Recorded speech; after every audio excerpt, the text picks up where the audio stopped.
قل إن كنتم تحبون الله فاتبعوني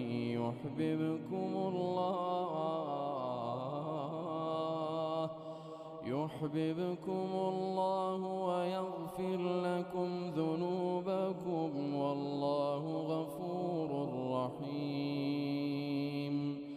قل أطيعوا الله والرسول فإن